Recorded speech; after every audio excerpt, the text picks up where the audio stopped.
همگام با پیامبران علیه الصلاة و السلام، با شیخ ابو عبیدالله متوکل علی الله. اما بعد فاعوذ بالله من الشیطان الرجیم. بسم الله الرحمن الرحیم. وما نرسل المرسلین الا مبشرین و منذرین فمن آمن و اصلح فلا خوف علیهم ولا هم یحزنون. در درس‌های گذشته چرا ما از داستان‌های انبیاء علیهم السلام بحث میکنیم، در این مورد گپ زده بودیم و همچنان انبیاء علیهم السلام کیها هستند ایرام گپ زده بودیم. امروز در مورد از این گپ میزنیم که نبوت و رسالت چی فرق داره، یک کسی که پیغمبر انتخاب میشه و کدام مردم است، چی خصوصیات داره، آیا این امر وحی است، بخششی از جانب الله متعال، یعنی که توسط کسب به دست آمده میتونه. در مورد فرق در بین نبی و رسول، نبی از خود امی صیغه به وزن فاعل است، گاهی به معنای فاعل می باشه، گاهی به معنای مفعول. نبی خبر دهنده را هم میگه و نبی به معنای خبر داده شده هم. پیغمبرا را نبی به خاطر میگه که خبر به مردم میده از احکام الله متعال، و خبر داده شده هم هستند از جانب الله متعال، توسط ملک برای ازیا خبر داده میشه، از خاطر نبی گفته میشه. رسول به وزن فاعول است و هم دو معنا داره، هم روان کننده و هم برای کسی که روان کرده شده است. اینجا فاعول به معنای مفعول است، یعنی شخصی که فرستاده شده باشه از جانب الله متعال برای یک انجام وظیفه. علما در بین نبی و رسول فرقای متعدد را قائل هستند و میفرمایند که نبی کی را میگه و رسول کی را میگه. بعضی ها قائل به است که فرق در بین نبی و رسول به اعتبار است که اگر شریعت جدید به کسی آمد، ولو که کتاب سابقه باشه، خود دوم بار نازل شود، این را به نام رسول یاد میکنه. اما کدام پیغمبری که به کتاب سابقه عمل بکنه، وحی جدید برش نبیه، این را به نام نبی یاد میکنه. و این فرق اکثر علما در کتابای خود ذکر کرده. اما بهترین فرق در بین نبی و رسول، بعضی علما این ذکر میکنه که فرق در بین نبی و رسول است که نبی کسی است که تنها به اصلاح خود مامور شده باشه، به خاطر که موقعیتی طور موقعیتی است که ضرورت به این نداره که به اصلاح دیگرها اقدام بکنه و را دعوت بده، تنها مامور به اصلاح خود است، ضرورت به این نداره که دعوت بده. این را به نام نبی یاد میکنه. از همون خاطر اولین نبی آدم علیه السلام است، چرا او مامور شده بود از جانب الله متعال به خاطر اصلاح نفس خود. اما زمانی که با مکلف شوه یا مامور شوه به اصلاح دیگرها هم، که او را اصلاح امت گفته میشه، این به نام رسول یاد میشه. یعنی کسی که مکلف به شریعت میشه و برش گفته میشه که تو اینی وظیفه را برسان، یعنی احکام الله متعال به مردم تبلیغ کو، دعوت بده. همیشه رسولا در موقع میاین که مردم منحرف شده می باشه، ضرورت به دعوت می باشه. از همون خاطر اولین رسول نوح علیه السلام است. رسالت از نوح علیه السلام شروع شده، اما خود نبوت از آدم علیه السلام شروع شده. این فرقی بود که در بین نبی و رسول علما بیان کرده. خیر، به هر ترتیب اگر نبی است اگر رسول است، یا مردمانی هستند که الله متعال برای راهنمایی به شریعت انتخاب کرده، خصوصیات را الله متعال برشان نصیب کرده. از همون خاطر اول بحث از این را میکنیم که چرا ضرورت برای انبیاء علیهم السلام است و امکان انبیاء علیهم السلام هست یا نیست. یک تعداد از فلسفه دانا و مردمایی که اکثر عاشق ماده است و فریفته ماده پرستی است، از روان کردن انبیاء علیهم السلام منکر بودند و می گفتند که رسول مسئول وجود نداره. اصلی ریشه انکاری از جای دیگری سرچشمه میگیره. او است که آیا عالم ماورای ماده یا مادیات موجود هست یا نه، یعنی امر معنوی هم وجود داره یا نداره. الحمدلله امروز در جهان تمام او قشرهایی که سابق انکار میکردن از اینکه عالم معنوی وجود نداره یا روحانی وجود نداره، آلی قائل به این هستند که هست. چرا؟ به خاطری که یکی از جمله دانشمندای فرانسوی او این گپ ثابت کرد که به نام دکتر مسمر یاد میکنه. او تحقیقات کرد و بعد از او دلایل ارائه کرد که یک عالم دیگری معنویت وجود داره. اما کسایی که انکار میکرد و فرفتی عالم مادی بودن و حیران شدن، در حالی که وجود انسان خودش مرکب از دو جز است. یکی عالم مادی است که جسم ماست، اما یک عالم دیگه که روح است و عالم معنوی است. عالمی عالم معنوی ماورا از مادیات است، توسط وسایل و اسباب گپا دیده نمیشه. از امو خاطر است که ارتباط یک انسان مثل که با ماده داره، یک ارتباط داره. ما و شما با تمام اشیایی که میبینیم لمس میکنیم ارتباط داریم. اینمی قسم روح ما یک ارتباط با الله متعال داره، چرا که روح از جانب الله است. و یسالونک عن الروح قل الروح من امر ربی، بگو که روح از جانب امر پروردگار است. اینجا اینمی روحا یک رابطه که با الله متعال داره. بعضی روحای است که او الله متعال او را در مرتبه خیلی بالا گذاشته شه و او را قدر داده، او را خوب تربیت کرده و نزدیکی را برش نصیب کرده، که اونمو روح انبیاء علیهم السلام است.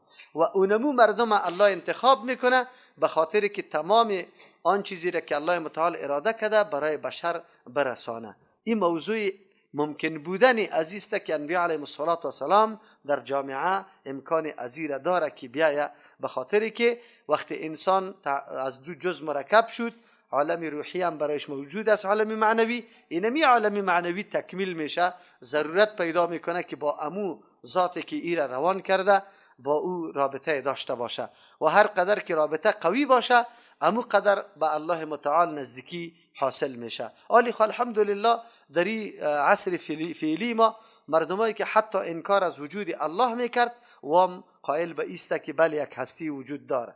گپ ایسته که موجود بودن الله امری است که امر فطری، یعنی در فطرت هر انسان این گپ وجود داره که ما به یک چیز دیگر نیایش داشته باشیم، عاجزی داشته باشیم و یک چیزی هست که ما را کش میکنه طرف خود و ما به او اتکا میکنیم. امی چیز چی است؟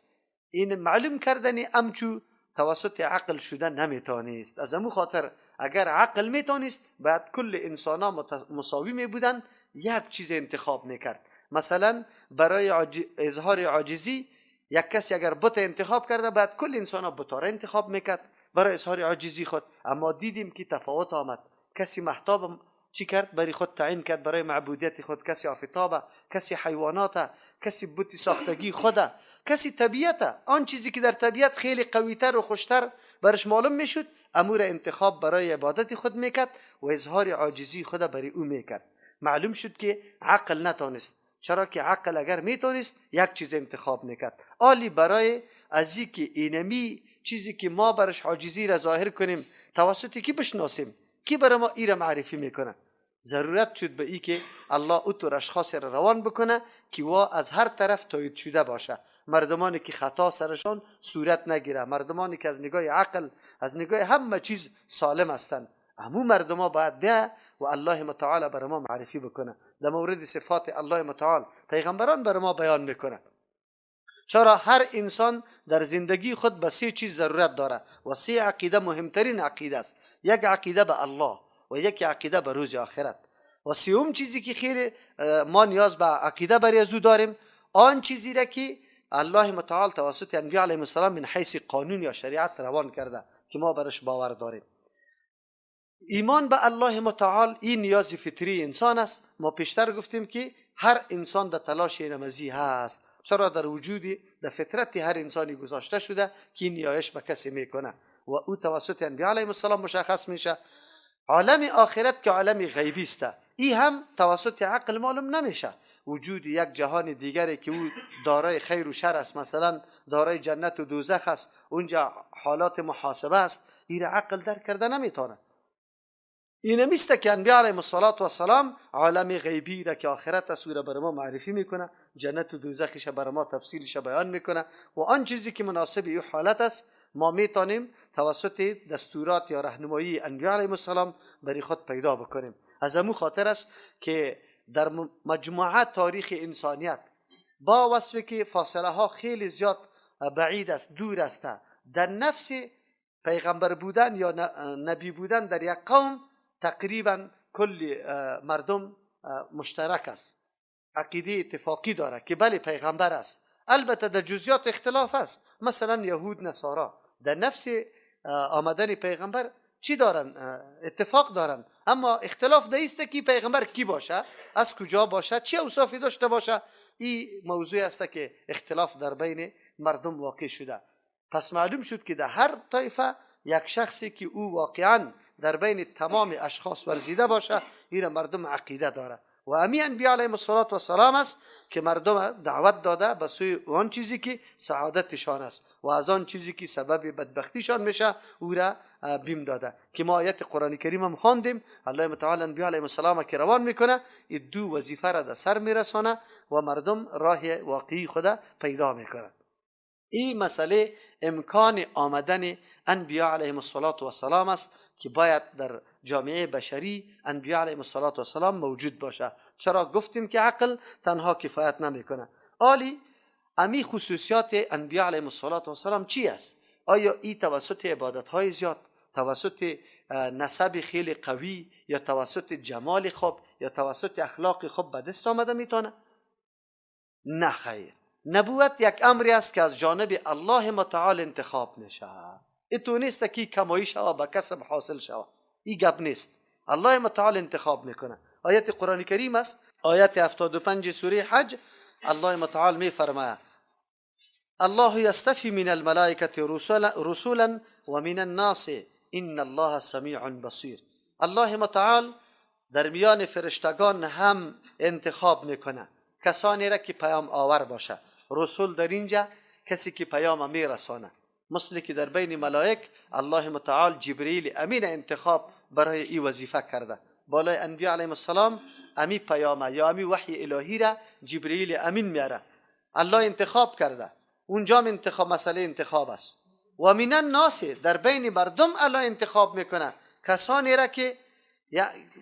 را که و برش وحی بیایه، خبر برشان داده شوه، یعنی به سوی مردم گسیل شوه، معذف شوه و از تمام کارها کل مردم آگاه بکنه.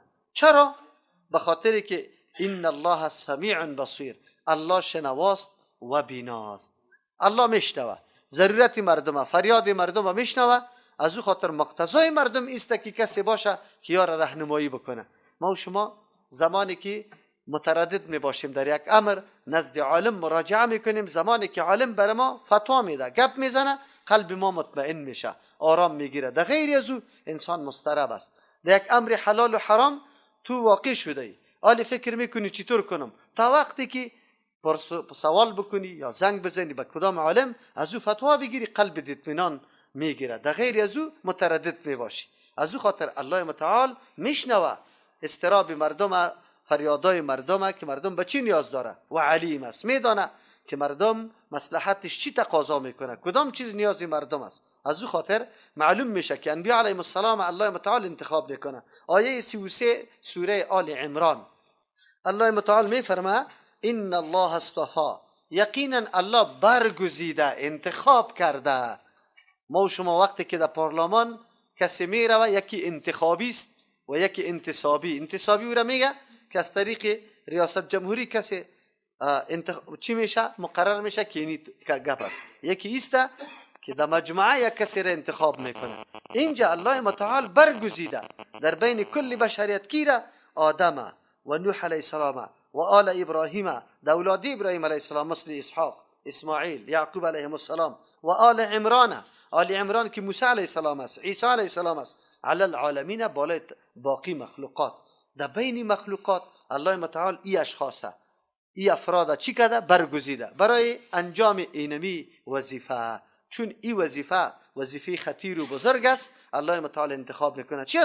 چی از اشخاصی را انتخاب میکنه الله متعال؟ او اشخاص ما پیش گفته بودیم، اشخاصی است که وان نیروی انرژی قوی داره، حوصله مندی خیلی بزرگی داره. الله امو اهلیت و قابلیت دعوت، از صبر شکیبایی را، در تحمل مشقات، تکلیفا را، کلیش الله متعال قابلیت برش نصیب کرده. از امو خاطر است داستان انبیاء علیهم السلام زمانی که بیان میشه آدم تعجب میکنه که چقدر سختی ها را متحمل شد، چقدر حوصله مندی داشت، چقدر اخلاق زیبایی داشت و چقدر یا خسته نمی شدن در راه دعوت. از امو خاطر است پیغمبر صلی الله علیه و سلم وقتی ما و شما حکایاتش میخوانیم میبینیم تعجب میکنیم. الله متعال در بین انسان ها همچو انسان ها را انتخاب میکنه، چرا که اهلیتش داره. پس معلوم شد که مسئله پیغمبری و نبوت اینطور نیست که چی باشه توسط کسب به دست بیاد. دیگه خصوصیت پیغمبران علیهم السلام است، یک خصوصیتش خوی بود که از جانب الله متعال انتخاب شده. دیگه خصوصیتش چیست؟ ای توسط پیام الله، توسط مقرر کردن الله شروع به دعوت میکنه. دعوت های انبیاء علیهم السلام اینطور نیست که ناشی از این شده باشه جبر و ظلم در منطقه دیده باز یک دمی شروع کرده به دعوت به قیام. یک یا ایست که در سر خود یک گپ می پرورانه که من یک ملک باشم، کلان باشم، به این خاطر من چی میکنم؟ دعوت میکنم. دیگه دعوت انبیاء علیهم السلام ناشی از این نیست که در جامعه چیزی سختی را دیده یا بیبندوباری را دیده یا ظلم و استبداد را دیده ای قیام کرده. شما در جهان میبینی یک تعداد مردم ها زمانی که شروع به کار شده به خاطر که یک حالت ناگوار را دیده اقدام کرده، شروع کرده به ای که ما اینمی چیز از بین میبریم.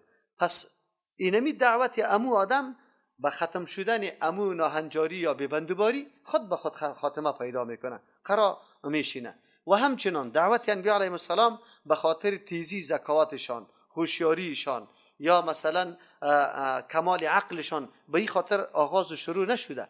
با وصفی که الله متعال برای انبیاء علیهم السلام خب عقل سلیم داده، ذهانت و فطانت نصیبشان کرده، بسیار دقیق هستند در برنامه هایشان، اما آغاز دعوتشان به این خاطر نیست بلکه وحی الهی است که الله متعال برشان امر کرده. آیت 2 سوره نحل الله متعال می فرمای ینزل الملائکه بالروح. الله متعال به دستور خود به امر خود روان میکنه، بالروح من امره، دستور میده روان میکنه فرو میاره ملائکه را بالروح، بالروح یعنی که مراد از پیشش وحی الله متعال است. چرا؟ به خاطری که وحی آسمانی سبب حیات انسان هاست، البته حیات معنویشان. علی من یشاء، بالای کسی که الله بخواه، من عبادی در جمله بندگان خود، در جمله بندگانش الله کسی را انتخاب برای پیغمبری میکنه و وحی را توسط ملائک امر میکنه که در بالایش بیاره.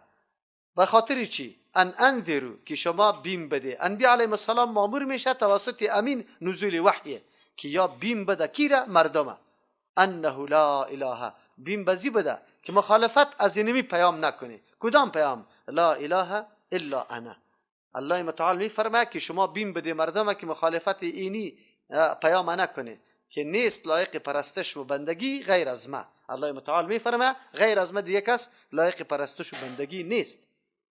اینجا است که الله متعال انتخاب کرده و روان کرده.